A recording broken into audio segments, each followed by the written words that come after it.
before we properly jump into this, you requested 1,000,000 years ago to add more fun facts about our characters. It's not so much that this was requested 1,000,000 years ago, it's just that we record these sessions like way in advance. So by the time it posts, God knows where we are. We have a lot of buffer footage. We do. So we're gonna take the time now to give a couple of fun facts. Better late than never. So let's go around our theoretical table. Robust, do you want to go first with a fun fact with Solis? Okay, sure. You don't have to go first if you don't want to. I have my fact like in my head. I'm just trying to figure out a way to word it. So okay. Well, because I've never actually like posted anything about Solis before this whole Dungeons and Dragons campaign. In her original verse, she's from a world called Garum. Garum? Mm-hmm. Garum? I forget how I pronounced it. It was one of those. And she is basically that world's goddess, and I say that in quotation marks because there's a lot of other backstory that I probably would get into, but since time crunch, so ask her later on her Tumblr. Yes. If I ever post it, please don't pressure me. I mean, if we can't get you to do it, I don't think anybody else will. But if I can't motivate myself, no one can. Yeah, is that the fun fact? Just that previously in your personal works, she is like a god. Yes. I mean, I could have told you that just from this campaign, but thank you. I guess it translated into the dice. Yep. Her favorite color's pink, if you haven't noticed. Well, they can't notice. This is an audio medium. Well, we have art posted on our TofeCast Twitter and Tumblr. Just gonna plug that in. We need to draw more stuff and post it up. We do. I'm busy writing the campaign. You guys need to step up. I'm still planning on working on the art project for the TofeCast. Yeah, we got stuff in the works getting ready. We'll finish that later, I guess. Several months later. Don't jinx it, because it will take me months. Nope, too late. So I'm kidding. Nice. Your fate was sealed before we even said anything. Anyway, no, we gotta keep this moving. We gotta keep going. Dev, I need your fun fact. So when I originally made Debbie, she was actually like me. Well, that's why her name was so similar to yours. Yeah. It started off with Debbie, and now for this campaign, it's Devora. Yeah. But because fantasy. Yeah. Yeah. It's fantasy, Debbie. But like, yeah, she not only was she, like, back then, like, when I first made her, not only was she me, but she was also a Sonic fan character. Ooh, yeah. Because that's how a lot of my OCs started off. They were all just, like, Sonic fan characters, because that was, Trash. like, my main fandom once upon a time. I get to shame you on my podcast. Oh my god. Trash. Fucking rude. I love you too. But yeah, that was it. That's it. All right. Well, even though I shame you forever, I really do love Devora. She's a really fun character. Same. Yeah. All right, Thunder, you're up. Alrighty. When I first created Josh, he was originally a fan interpretation of one of the FNAF, one of Five Nights at Freddy's characters, which was Fun Guy. He was the fun guy. Yeah, he was. Those were dark days. Those were fun and also dark days. Those were the days. So much has changed since then, guys. I was so horrible to him. I think we could do like a fun fact every single episode just on Josh's like transition. We could.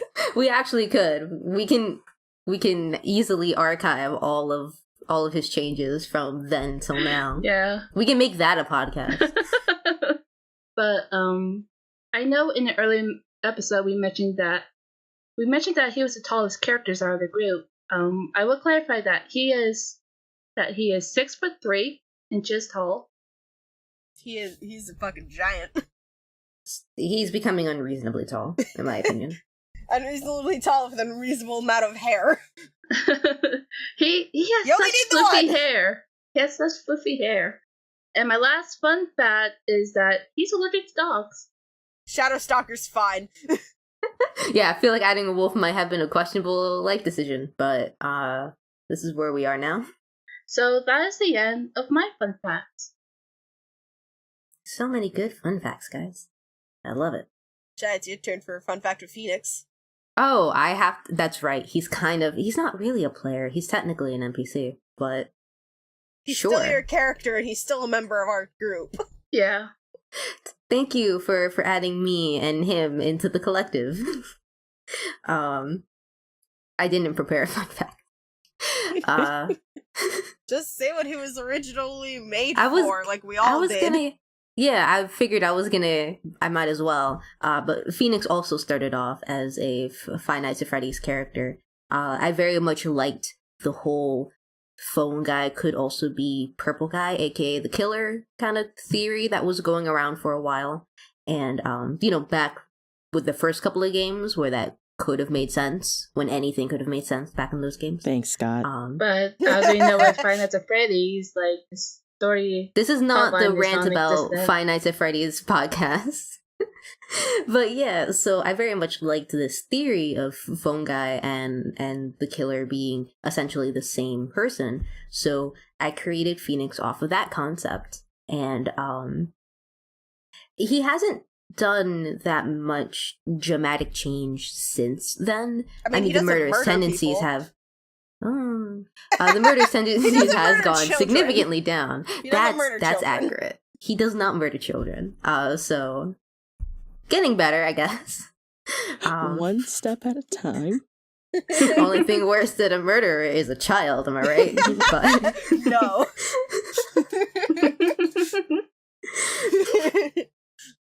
but yeah, he's undergone mild character development since then, and now he's the pedantic asshole that we know now, but just less murdery.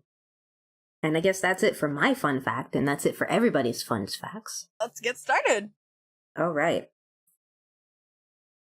Previously on Tales of Familial Eternity. So basically, they went with this very strange route, which I can only assume has done quite a bit of damage to their own kingdom, but also to, the kingdoms they were trading with, specifically mine. It's one thing to have your kingdom go through something horrific. It's another thing to force another kingdom to do the same. Damn! Shit, you're really persuasive. Yeah, how the fuck do you have such high persuasion? What the hell? Emerald is my father. Maybe it wasn't about killing the queen per se. Maybe it was just about getting back at the kingdom in general, having it suffer in a similar way that I suffered. That's still really shitty. I never said it wasn't shitty. A sorcerer managed to get inside of our castle, and I think their intention was to open up a portal to bring in like a monster and like destroy us from the inside out. But what ended up happening instead was they made a rift into an incompatible dimension. And that's where the void comes from. It's really just our dimensions are leaking into each other. We bubbled it up. And I thought that maybe that would be the end of things, but I guess not. If the corruption from the rift is spreading through the surface, then we might be dealing with a bigger issue.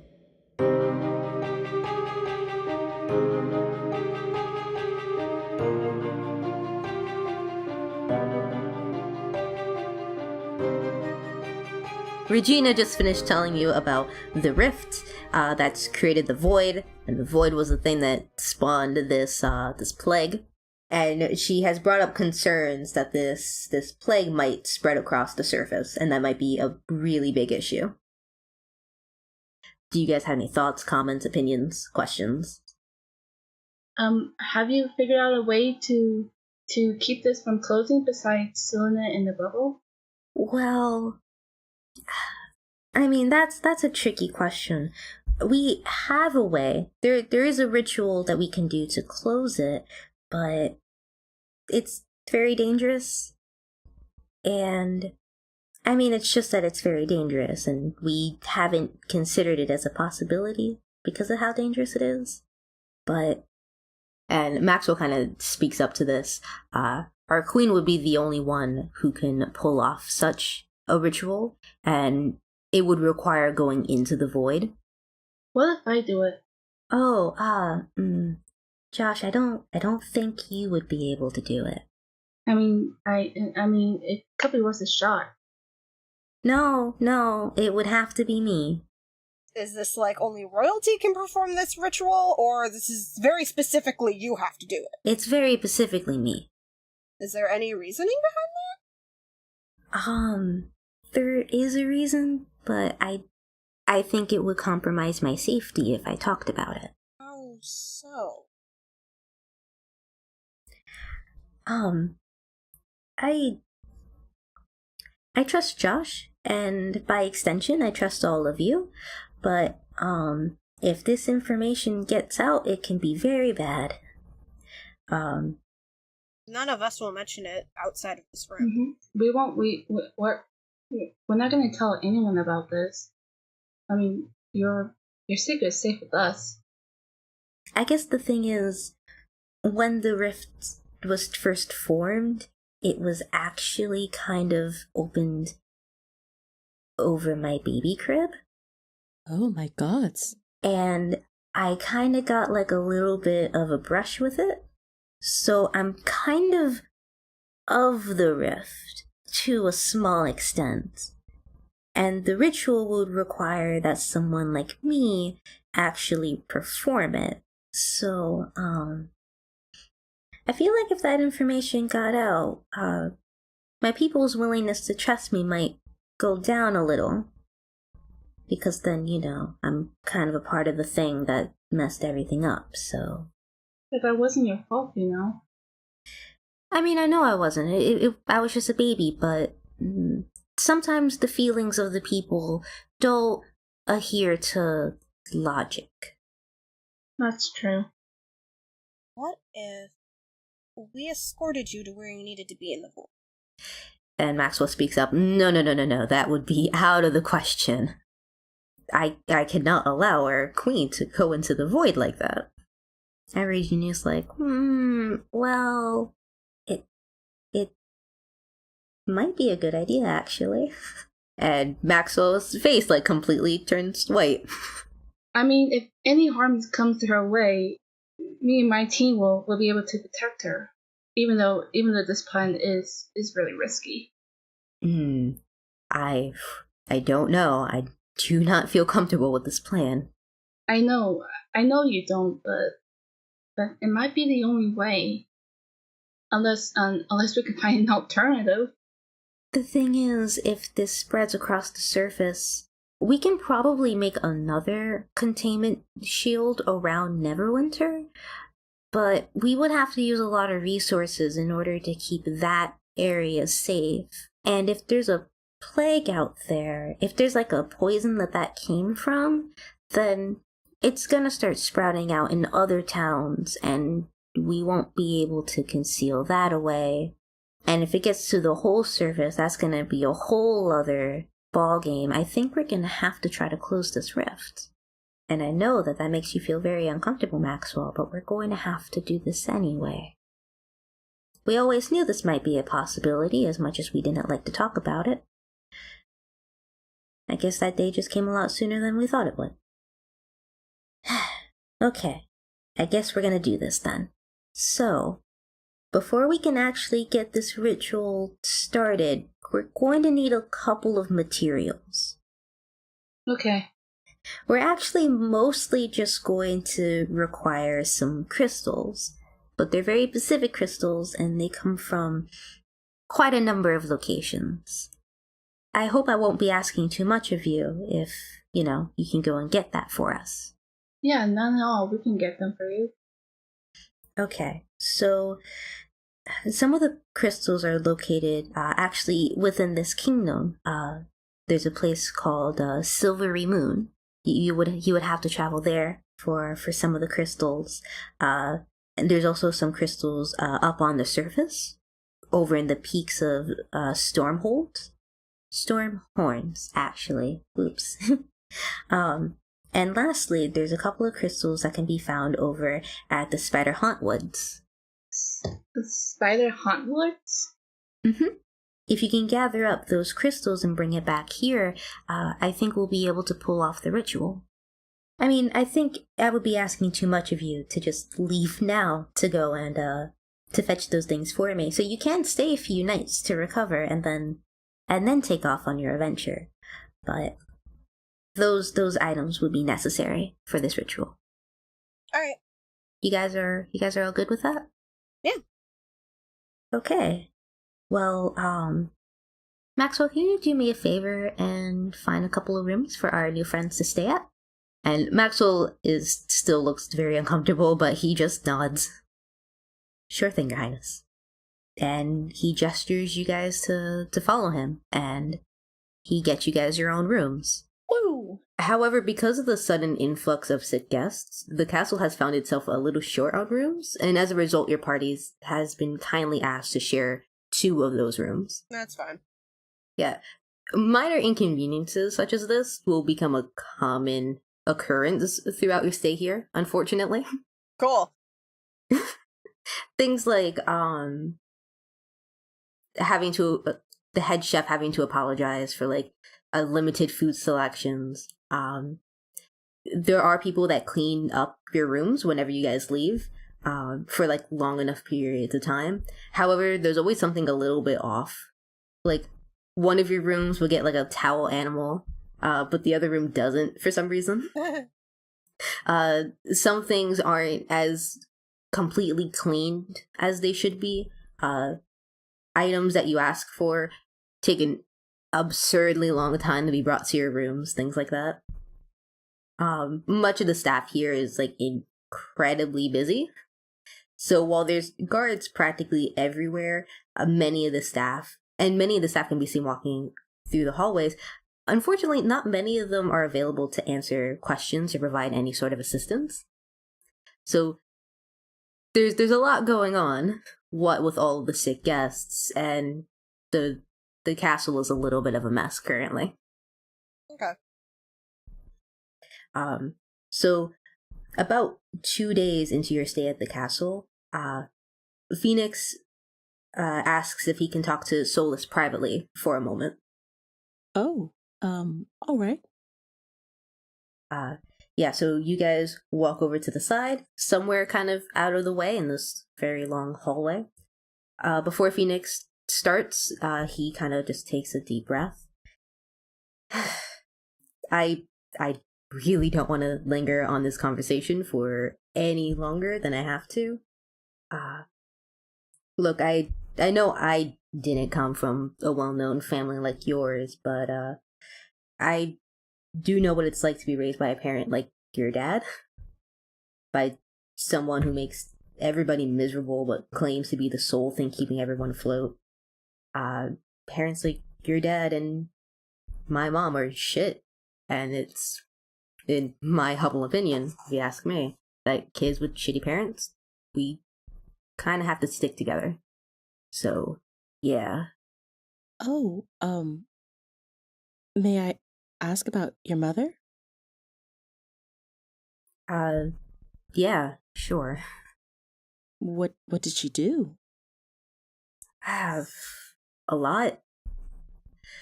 So, she had a very specific path laid out for me and my sisters, and she basically tried to break us back into place if we ever got out of line. Oh, I see. Yeah, it was usually, like, indirectly, too. She would, like, get, me and my sisters against each other. Gaslit us, she was constantly, like, putting us down, things like that. I understand how that feels. I've been under pretty similar situations with my father. Yeah, I guessed. And I know you're fine with it, but I have to apologize that you had to deal with my father in that way. Yeah, no, I mean, it's fine. I just wish I got to sucker punch him. You know, I'm low-key wishing that happened too. Just a tiny bit. Next time I see him. I won't have any objections. Alright, good. But, there's at least one good thing that happened to both of us. I think we turned out somewhat alright. Speak for yourself. Minus the dying part, or just in general? It's a little bit of both. Ooh. Well, we'll try to work on the not dying part. Yeah, that's the first step, I think. Mm-hmm. We can deal with whatever the fuck I, like, repressed after I not die. 12-step process. Was the first step admitting you have a problem or not dying? A little bit of both. It's fair. And she just kind of smiles at him. Yeah, he kind of smiles back. Just, yeah. Alright, I don't normally talk to people about this, so I don't know how to end this conversation, but this was a good talk. I agree. Thank you for sharing that with me. Yeah, no problem. Also, sorry about your shitty dad. He kind of did it to himself. Yeah. Yeah, alright. Good talk. He gives you a pat on the back, and a pat? Yeah, you've Whoa. earned a pat on the back. You've unlocked this achievement of Phoenix patting you on the back, and the two of you return to the rest of the group. Nice. You guys don't really mention this conversation to anyone else, but there's a quiet understanding between you guys now.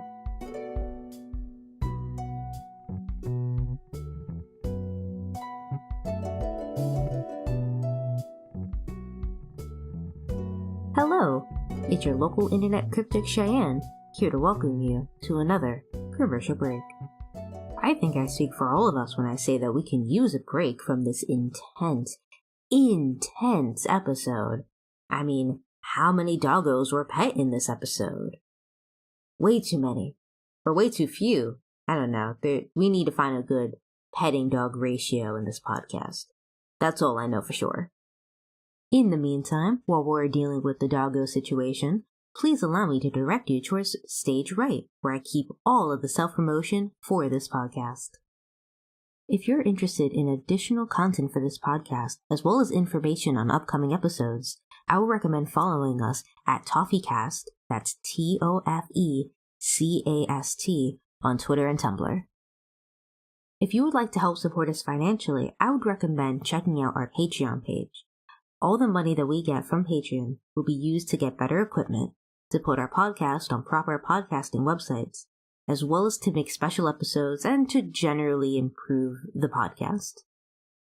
If, for whatever reason, you don't want to donate to our Patreon page, we also have a Redbubble page where you can buy cool merch. Because there's nothing more nerdy than owning a shirt for a little no-name D&D podcast. Links to all of that, to our Twitter and Tumblr, our Redbubble and Patreon, all of that will be in the description, as well as Stage Rights. Those are that's the same place now. I said so. Now that I have properly self-promoted the living shit out of this podcast, I'm gonna let you get back to the rest of the episode. I hope you enjoy the rest of your stay, and I hope to see you around again real soon.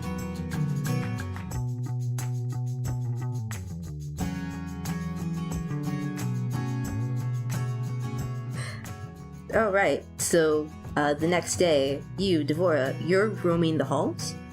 You remember that Phoenix and Josh are supposed to be practicing / studying magic today, but it takes you like a good hour to find the room that they're in.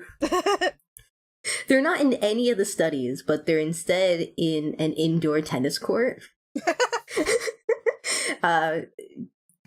You open the door and you see that like all of the tennis equipment has been put to the side. So they have like all this space to actually like practice their shit. Cool. Yeah. You also see that Regina is here and she's sitting in an armchair off to the side of the court. Is she in the high armchair that usually accompanies tennis courts? No, she's in like a regular like plush armchair, like a fancy. Someone like carried a regular armchair into this room for her. Like a regular fancy ass. Yeah, she's great. I love her too. She's also holding like very large cards with scores on them. Oh my goodness. I love Regina so much. Oh my god, that's She's trying to be supportive. that's I love beautiful. her. That's beautiful. So you see Phoenix and Josh in the middle of this room, practicing their magics. Phoenix is cracking his knuckles. All right, who should he disguise himself as? This is a question he is asking to Josh and I guess to Regina. Just who should I disguise myself as? Shit. I didn't prepare. This isn't No, a it's okay. No, just give me anybody. I guess disguise as Michael Jordan. I heard one for fantasy Michael Jordan coming up. Mysterious voice from coming way off in the distance. I guess disguise yourself as Emerald. I don't know. Oh. Mm. Really? I don't know. I'm trying to figure You know out. what? Really like Emerald. You really like to hate Emerald. I mean, to be fair, Phoenix also hate Emerald, so I think this works. I mean, this is prime mocking opportunity. Yeah. Oh, you know what? That is fair. He takes a moment to consider it, because does he really want to turn into that asshole? But then he remembers what the spell is. So, he casts Disguise Self, and standing before you now is a pretty good imitation of Emerald. Just, oh god, this is gross. I know this isn't real, but this is actually gross. Give us a couple lines. Oh, okay, good. You can change back now. Oh, look at me. I'm this rich, pedantic asshole. Is Solis in the room? I was about to make a comment, like, I had the image of, like, Solis peeking in at, like, immediately after, like, Phoenix, like, uses the spell. She sees her quote-unquote dad and then bolts. I hope she stays long enough just to hear I'm a pedantic rich asshole. And she's just like, just cannot compute. Regina is clapping, and she takes out like a little 10 card. Oh my goodness. So Devora, you walk in on this nonsense. Yeah, and of course Solis she peeks kinda and sees doubles- it, but like Devora- you're walking into it. Devora kind of doubles over laughing over this. Nice job, Phoenix! Thanks. Gives a thumbs up, which looks really weird for Emerald to do. Thanks, man. If Solis is still peeking through, she's just like, oh wait, what? Wait a second. Wait one moment, actually, because now I get to do the thing that's actually a part of the spell. Because Devora, you walked in seeing this happen. Yeah. But with Solis, she only saw. She didn't see Phoenix cast the spell. She just saw. She just whatever sees her the fuck dad. this nonsense. Yeah. So there's a thing with this spell that I want to do real fast. If I can find it in my spell things. Oh boy, what is with Phoenix getting the chip on Solis? This is to make up for the whole being knocked out thing. But Well, I mean, he did hit her with the Tasha's hideous laughter at one time. No, he tried to. He tried to. It didn't work. Okay. No, it did the one time. It was that one time with the battle royale is when he managed to hit her. Oh, yeah. that's true. Yes. Yeah. Okay. So, all right. So what's gonna happen here is because you just walked in on this nonsense and it just is really weird to you. You're gonna try to do an investigation check just to like squint and really see like, is that my dad? What's happening? Okie dokie. And I'm gonna roll, and whatever I get is what you have to beat. Cool. So that was a 10, but I get a cool 14. You gotta beat a 14. Okie dokie. Oh. Investigation is +2. Nope, I got a 7 overall. So Nope. here's your dad being really weird. What is he still doing down here? Why is he acting like this? And why are you guys in a tennis court? There's so many things wrong about this one scene. Solis. That's not really your dad. That's just Phoenix using the spell. Oh? This wasn't my idea. This was his. Oh my gosh, and then he's saying it with his words. With his voice. Yes, in Emerald's voice. It wasn't my idea. It was his. Oh. Well, it's very convincing. Please stop. And Phoenix ends the spell early. Oh, Sorry, I didn't. Like I said, it was his fault. I did like the pendatic asshole part, though. Thank you. For the split second. Yeah, sorry about that. No, it's alright. I mean, to be fair, your dad is a jerk. Absolutely, he is. Yep, we can all agree on that. Regina from her little chair. He's pretty bad. I give him... She flips through her cards. A 1. I love her. Somewhere in the distance, Emerald is just like... I sense He disturbance. just twitches. Just twitches. Love it. Alright, well this room just suddenly got really crowded. Are you guys gonna stay for some magic lessons, or what's happening?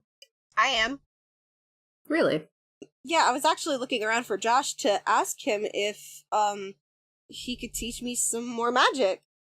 Ever since I learned my own, my own spells, and watching Josh and Solis and you, Phoenix, with the whole magic, I want to learn more. I'll be happy to teach you more about magic, Devora. Thanks. Alright, so you guys indoctrinate Devora into your little mini magic school that's spawning now. It might be a good idea for you guys to actually practice one of the spells real quick. I already picked out all the spells that Devora ends up learning anyway from the wizard section. Yeah, so what spell would you like to practice? Find familiar. What is that one again? Is it the one that I'm afraid of? I don't know. Find familiar. So you gain the service of a familiar, a spirit that takes an animal form you choose. Bat, cat, crab, frog, hawk, lizard, octopus, owl, poisonous snake, fish, rat, raven, seahorse, spider, or weasel. Appearing in an unoccupied space within range. The familiar has the statistics of the chosen form, though it is a celestial, fae, or fiend, your choice, instead of a beast. This is the thing I was afraid of. Okay. It does take like an hour to cast, so this is definitely a nice practice. Yeah, okay. So I think what I'm going to have you do, I'm going to have you roll Okay. to cast. Okay. Which I don't think is a thing you do with the spell normally. I think you just do it if you have the time. This is the first time using it, so This is a practice. So I'm gonna say you have to beat let's make it a 12. You get advantage because Josh is helping. And okay, thank God for that advantage. That first roll was a 4. Okay. 9? I always Ooh. forget this. But I mean, it's not gonna pass either way, whether it's a 9 or a 6. Not. Unfortunately. Girl, that was your... Oh, You form a paw. that's Just a single paw. that's a good start of Devora. That's horrifying. Regina in the back pulls out like a 6. You're doing great, sweetie. It's a good magic start. So, the rest of the magical study goes on for like maybe another 2 or 3 hours with you trying and not doing so great of a job of trying to create your own familiar. But you are progressively getting better in this like one little magic study. And you guys decide that for the rest of the week, the 3 of you will go and continue your studies together. Regina is often present for these little study sessions, and she continues to give each of you guys high scores for your spell practices. Love it. Aww. She's trying to be She's really so helpful, precious. guys. Yay. She is. Love her so much. This podcast is going to be 90% of us being like, aw, Regina. And also, everyone wants to be wizards. Yeah, pretty much. I mean, yeah. And then there's Suddenly Solis. everybody on our team is like magic users. Now you're a wizard, and you're a wizard. Are there any more wizards I should know about? Regina raises her hand. Maxwell puts it down. God, I love it. Oh boy.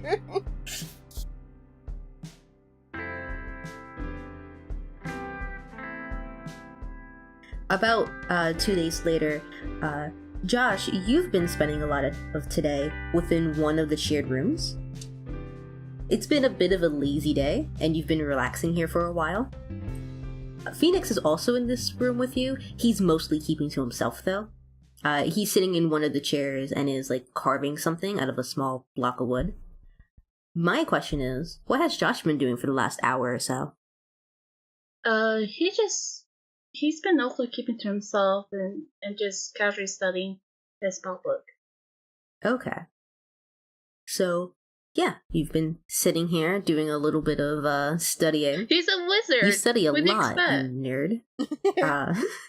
That is true. Wizards are nerds by definition. Taka resents that. Anyway. The Mackle voice.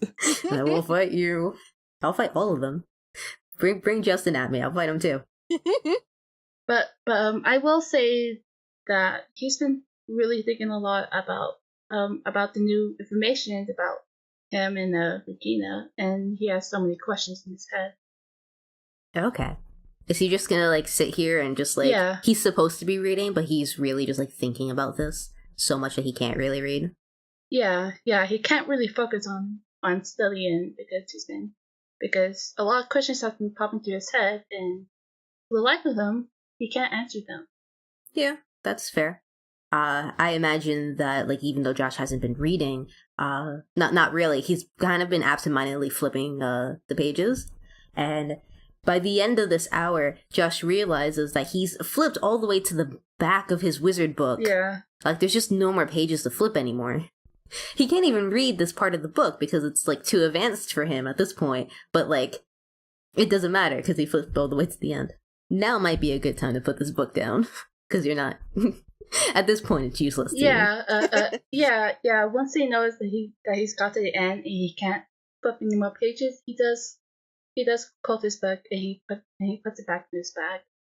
Phoenix kind of notices the movement, but he doesn't really make that much commentary on it. He just figures you're just going to do something else now. Josh does like pick up the necklace that has the sticker ring he always carries, and he just kind of stares at it for a little bit. Just casually, just like twirling the ring in his hand. That continues to catch the attention of Phoenix, and he just kind of comments, did you break over there by any chance? You alright? What? Oh, yeah, I'm fine. Are you sure?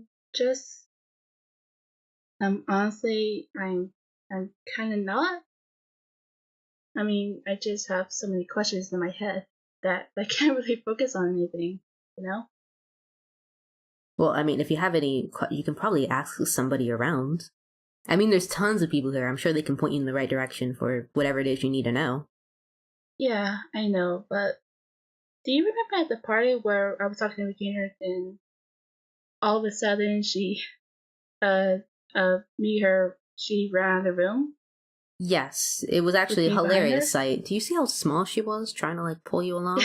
Yeah, I did. I do remember that. As it turns out, I'm her older brother. Wait, say that again? I'm her older brother. So, what, you're like a prince now? I guess. It's like everybody royalty here? Am I the only one left out? We got Devora, who found out that she's a part of a royal family too, and Solis is a part of like a high class thing. Wow, I'm the only normal person around here, and wow, that's sad that I'm the standard. I mean, to be fair, I was at a loss for words. No, that sounds about right. Yeah, but it's just once I found out, like, a lot of the questions came to my head. I mean, if I'm a prince here, then what happened? I mean, I'm not saying that I didn't have a good life with my other family. I mean, it was pretty great. Yeah, I mean, the one family member that I met seemed to be pretty all right. Not buying the twin thing, but you know. Yeah. But yeah, I mean, don't overthink this just yet. Like, we have other shit that we need to get done here first. All the like deep existential questions that you got, we'll have time to figure that shit out. You don't have to figure it all out now. Yeah, I know that, but still, I just have so many questions. Why don't you talk to Regina about this? I could, yeah. Yeah, how about we get out of this stuffy room, we'll raid the kitchen, and then afterwards you can go and talk to her. Okay. Alright, so Phoenix puts down this little block of wood he was kind of working on, and both of you guys get up, go and raid the kitchen. He means it. He's not gonna go and ask for food, he's gonna raid it. Oh, the chefs will be so happy. On the way, like, Josh does ask me about what he was carving. Oh, just a little wooden statue thing. Oh. It's like a family tradition nonsense. Oh, okay.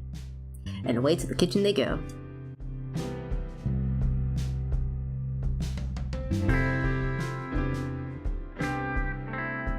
Thank you for listening to Tales of Familial Eternity. The music in this episode featured songs from Ross Bugden and our very own Cheyro the DM. If you liked this episode, please leave a comment or message and tell us what you think. And if you would like to learn more about our characters as well as the campaign, please go to TofeCast at both Twitter and Tumblr for more information.